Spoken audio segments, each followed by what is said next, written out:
Hello, ladies and gentlemen. Welcome to another thing where I talk about things. Today, I wanted to talk about actors and roles that are iconic, too iconic for their own good. I was just thinking about this because I've been watching some movies with Claudia. Been watching the I just watched the Civil War movie. I hadn't seen that before, the Marvel Civil War, with Iron Man and everybody else. And I was thinking, like, I really like Robert Downey Jr. As Iron Man. And then I started thinking about it, and I was wondering, like, what other roles do I like him in? And it occurred to me that I really only just see him as Iron Man, and if I saw him in any other movie, that he would be Iron Man to me. He would just be Tony Stark. Like, he's kind of iconic in my head as that particular character, because I really like him as that character. And so it got me thinking about other actors that have done that, and some of them are really lovable. But it's kind of just an interesting thing, because you get used to the face, and you get used to the person, and every time you see them, like, it's not really the character anymore. Even if they're a good actor and they play the character really well, it's the actor, you know, like it's the person. And sometimes they even get away with it, even when they're not playing a character and they're just playing themselves in everything that they appear in. But anyway, though, I've got a couple of actors that I like for this particular thing, and I think I'm going to start with the very best one, and that's Hugo Weaving. If you're not familiar with Hugo Weaving is the guy who played Agent Smith in The Matrix. You know, he was the one, Mr. Anderson, that particular guy. He ran around in a suit, acting all serious and being angry about how smelly people were. But a much lesser-known film that he was in was this thing called Priscilla, Queen of the Desert. Priscilla, Queen of the Desert. And it was a film about cross-dressers, gay cross-dressers, starring Hugo Weaving as one of the three stars. Priscilla, Queen of the Desert, I don't really remember a whole lot from it. Like, it wasn't like a really huge, like, smash hit film or anything like that. Like, it's one that not everybody would have seen. But I'd already seen, like, the Matrix trilogy before I saw Priscilla, Queen of the Desert. So, this was one of these things where, like, you get used to seeing this guy as Agent Smith, and you can no longer disassociate him from Agent Smith. And to you, he just becomes Agent Smith. This isn't like he's the person, which is another thing that happens, where you see an actor and you're like, oh, it's that actor. And it's just like, no, this was Agent Smith to me. So, Priscilla, Queen of the Desert was especially hilarious because it was like watching Agent Smith, like he'd been defeated or he'd been reintegrated back into the Matrix, but instead of being an agent anymore, he had his code rewritten or his brain wiped. So now he was a cross-dressing, like, gay guy who was driving around in Australia. Like, the premise of the movie is that these guys are taking this road trip, I think down to Sydney. Like, they start off in one place, and then they get, like, in a big camper, and they're just gonna, like, drive down to Sydney in this camper. And so they're just, like, miles and miles of Australian desert that they have to go through. And like I say, I don't remember a whole lot from the film. I only remember a couple of things. And one of them was Hugo Weaving in full drag. He's wearing, like, this beautiful silvery dress, and they have, like, this, they come down on the top, and he's, like, sitting on top of the van, like, with his arms out, on top of the camper, with, like, his arms out, and, like, the dress is, like, billowing behind him. And it's just, like, this beautiful, like, amazing-looking thing. You know, it's all silvery. It's just, like, it's like a river, you know, flowing behind him. And so, like, yeah, so you just imagine, like, Agent Smith with his arms out on top of a camper, and I think he's sitting in, like, a giant shoe. And he's got, like, makeup on, and he's wearing a dress.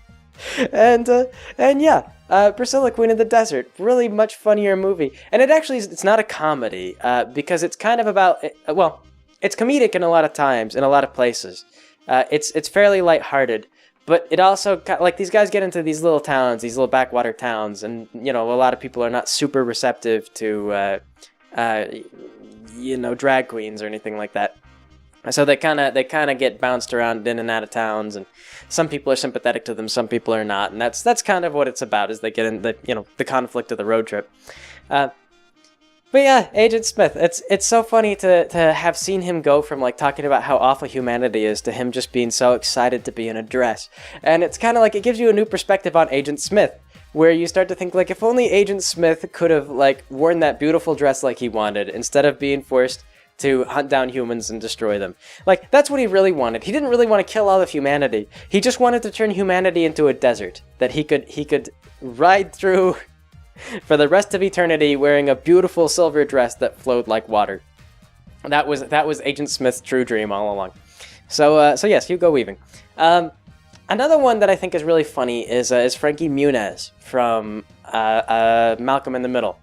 Because everybody knows Frankie Munez from Malcolm in the Middle. That was like his big thing that he got into. But Frankie Munez also went on to try and star in several films. And I mean, he did star in a couple of films, but he never really got to be like... he didn't transition well from TV over into anything else. And I think part of the problem is that Frankie Munez is one of those actors who plays Frankie Munez in most of the things that he's in. I don't know a whole lot about his characteristics on set or anything like that, whether he's easy to work with or hard to work with or anything like that. But I just know that like he played in a horror film, and it was about like video games. And right off the bat, that sounded like super cheesy and like something that wasn't going to go over well. And in fact, it was kind of a bad horror movie. It really wasn't very good. But Frankie Munez was one of the stars, one of the people being chased by a video game monster that wanted to kill them for some arbitrary reason. I can't remember why it was a video game. Like, it was some stupid thing. Like, it was related to an actual murder that happened. Like, this game was based on a real murder, and so, like, the ghost had come to haunt the video game because it was based on a murder that actually happened, or something like that. And so they had to use, like, video game logic to defeat the monster. And Frankie Munez, like, throughout the entire thing, I kept, like, every time something happened, like, I remember I would get all excited, I'd be like, oh, you can't do that to Frankie Munez, that's Frankie Munez! Like, to me, he was just the guy, like the actor, throughout the entire horror film. And so at the end, they have a point where they make it look like they're going to kill Frankie Munez. And I remember I was watching this with my friends, and I was just like, they didn't kill Frankie Munez. I mean, they wouldn't have killed Frankie Munez. It's, I don't know. It was something about it. Like, you just couldn't imagine, like, killing Malcolm in the Middle. And so therefore, I couldn't imagine them killing this character that Frankie Munez was playing. And sure enough, they revealed not very long afterward that, yeah, they did. You can't kill Malcolm in the Middle. I mean, like, the show was a comedy. Like, well, there wouldn't be a Malcolm in the Middle anymore if you killed Malcolm. So Malcolm is fine. He survives to the end of the movie. I don't know. It was just weird. Like, I don't know. He plays himself, and he doesn't seem like a very like, he's always snarky, and he gets like punished for being snarky in the things that he's in. But like, it's like he's overreacting and being punished for the overreaction more than it is that he's not like a bad person in the stuff that he stars in. It's just sort of like, so you never feel like Frankie Munez deserves to die. You just feel like, oh yeah, he deserves to have things blow up in his face because he's overreacting to things, and that's what happens when you overreact. You get an anvil on that. So yes, Frankie Munez. Another one that's gone over really well is Samuel L. Jackson, and I really love that Samuel L. Jackson has played Samuel L. Jackson in virtually every movie that he's been in. Like, I think Pulp Fiction was the first thing. I mean, I might be mistaken. I actually don't know a whole lot. I just make this stuff up. Samuel L. Jackson, or Pulp Fiction might be one of the first things that Samuel L. Jackson is really, really famous in. I don't know if he was really, really big in anything prior to that, but I think that was his great big thing. And every movie that he's been in that I've seen, just about, like, not always, but just about, Samuel L. Jackson is just playing Samuel L. Jackson. Like, whether he's Nick Fury, or whether he's in Pulp Fiction, or whatever he's doing, like, he's always Samuel L. Jackson. Or Snakes on a Plane. Like, he's big, he's angry, he's like, he's gonna shoot you, he's gonna beat you up. Like, he's kind of an action star, but, like, the guy looks good. Like, he's got that sort of presence. Like, he's respectable. He's not like, like Samuel L. Jackson is just action porn. Like, when he shows up, it's like, yeah, Samuel L. Jackson. Like, I believe that guy could, like, pick fights and win them. He could take control. I don't know. It's like action star with a sense of leadership or something like that. I'm not sure what it is about him, but it's a presence that not everybody can pull off, and he definitely pulls it off. But one thing that they did that was weird is they hired Samuel L. Jackson to play Mace Windu.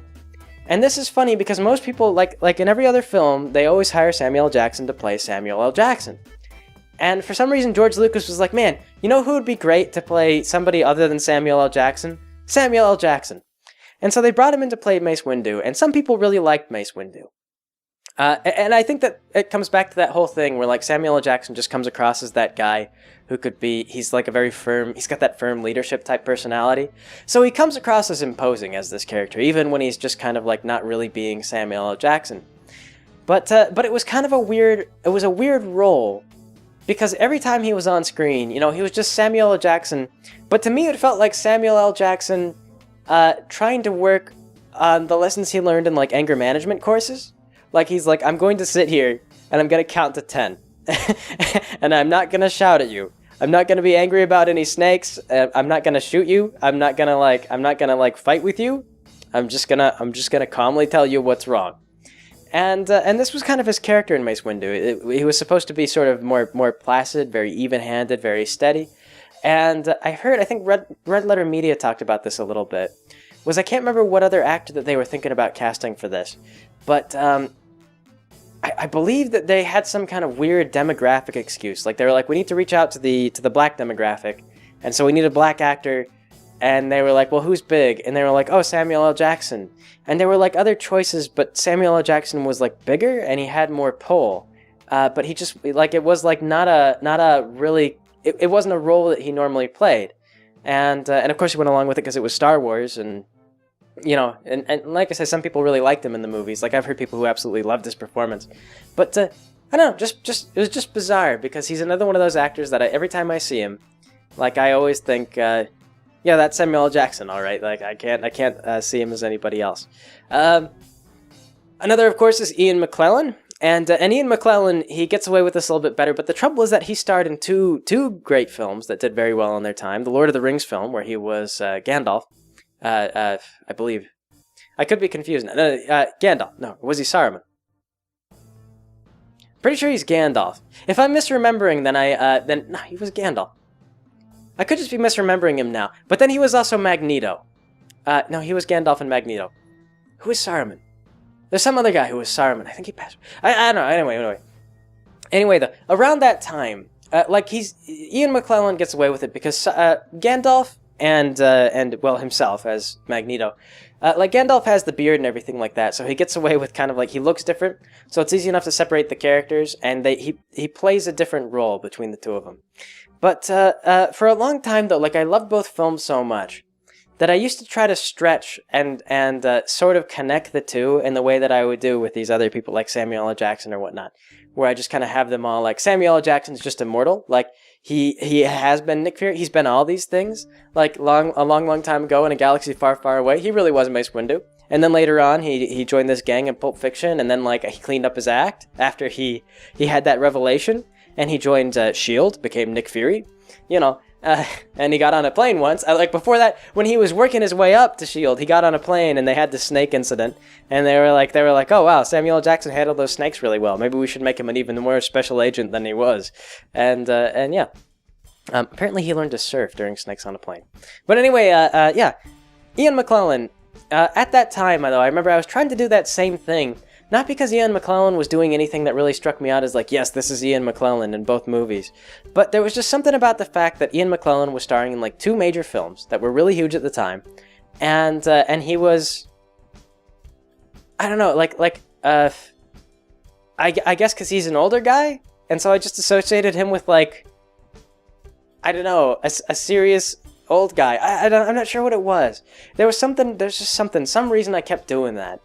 And, like I said, looking back at it now, when I think about, like, when I ask myself, like, wait, was he Saruman or was he Gandalf? It obviously didn't stick. But for some reason, I really wanted it to then.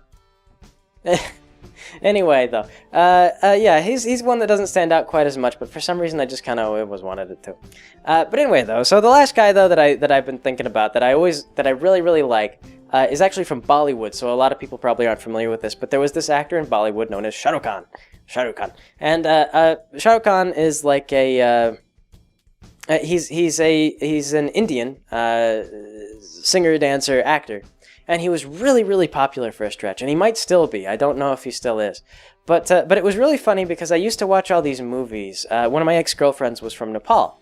And so she watched a lot of Indian films, you know, she watched a lot of Bollywood. And we would just, like, go down to the Indian video store, because that was a thing, and we would just, like, rent Bollywood movies.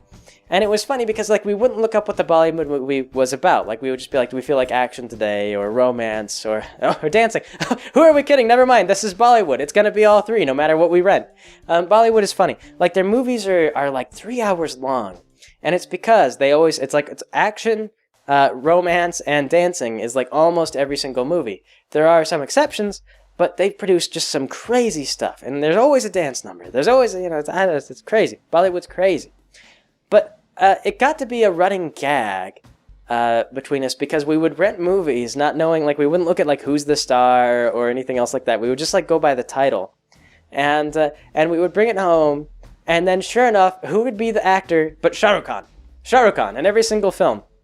And I got so used to seeing Shah Rukh Khan that eventually, like, every time Shah Rukh Khan was doing something, he was just Shah Rukh Khan. Like, it didn't matter anymore. Like, every single new thing that they threw him into, every new role that they had him play, I'm not even sure that Shah Rukh Khan had that really... I don't think he had a wide range. I'm pretty sure that he was just Shah Rukh Khan, like, every single time. But he was, like, the one Bollywood actor that was starring in everything. Like, there are a couple of others, too. Like, there was one guy, there was like an older guy who'd been in Bollywood for a long time before Shah Rukh Khan, who also starred in a lot of films. Like, there seems to be a very small acting pool in Bollywood. So this guy played a role, and I can't remember what his real name was because he wasn't in all the Shah Rukh Khan films, but he was Sexy Sam in one movie. And then after that, every time that he appeared playing anything else, like, he had his own theme song. Sexy Sam, this old guy. Every time he, like, walked on screen, they'd be like, Sexy Sam, do, and they'd play this theme song, and he'd have, like, two beautiful women on either arm, and he'd be like, yes, I'm Sexy Sam. And so after that, I could no longer take this guy seriously, no matter what role they put him in. Like, they had him be, like, the father of a bride in, like, another movie, and he walked in, and he's being very serious and very, you know, like, yes, I'm giving away my way.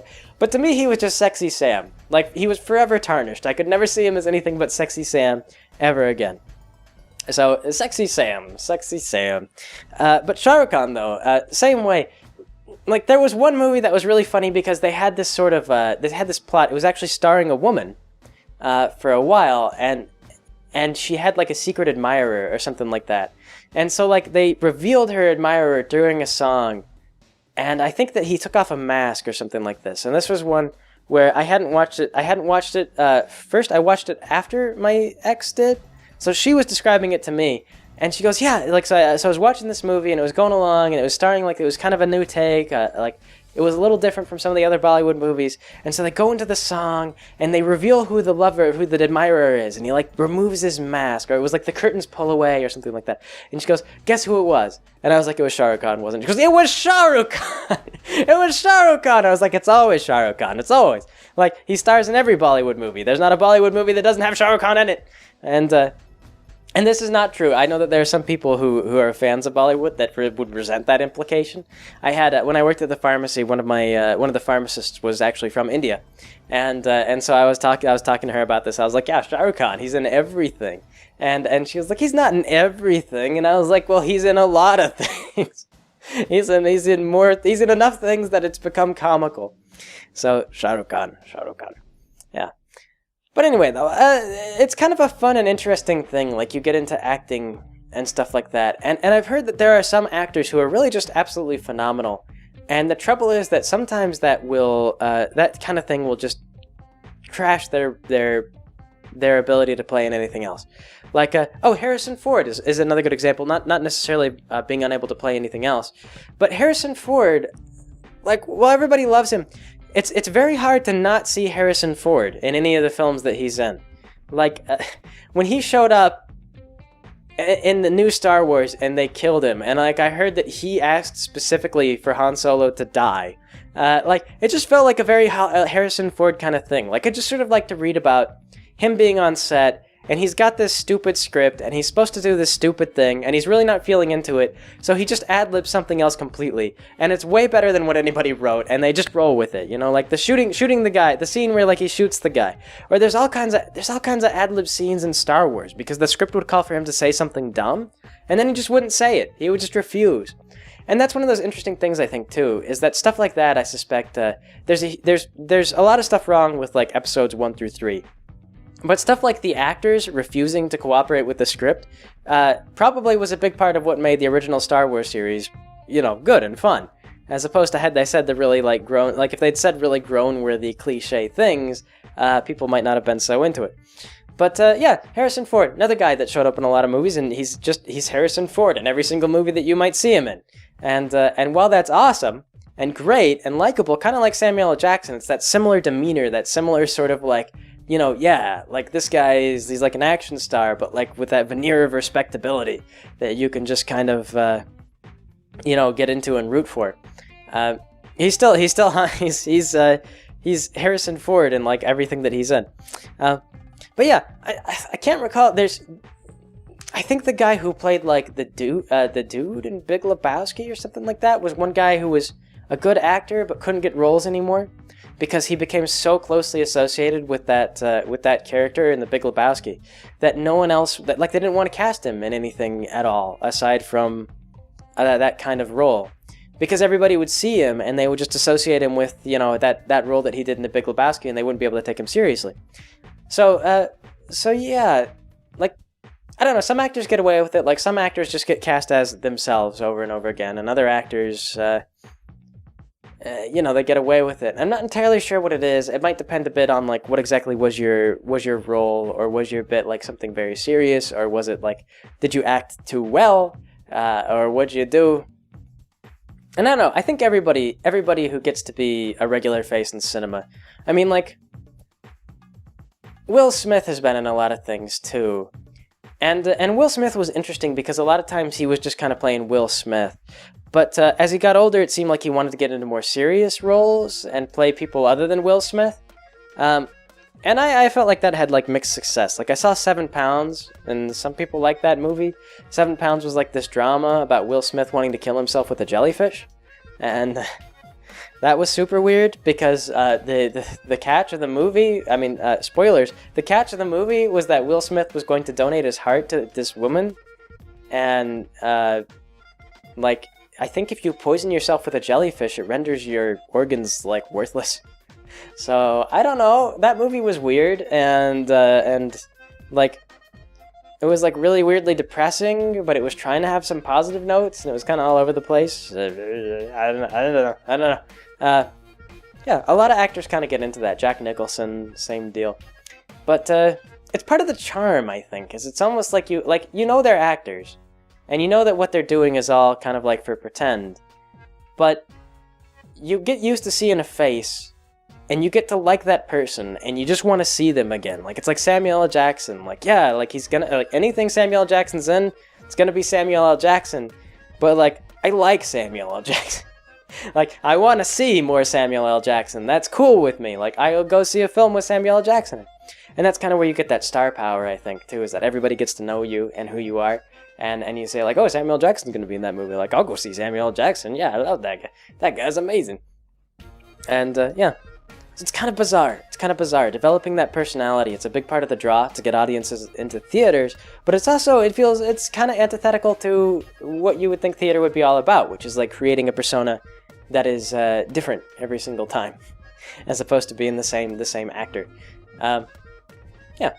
So yes, there's lots of different examples of that, but those were just some ones that I like, that I particularly enjoy or am amused by, or who show up in a lot of films that I go to see. And yeah, because I'm a nerd, and of course I go see the superhero things and the Star Wars, and yeah. But anyway, I suppose that'll be it for today. So thanks for joining me, everybody. I will catch you all next time.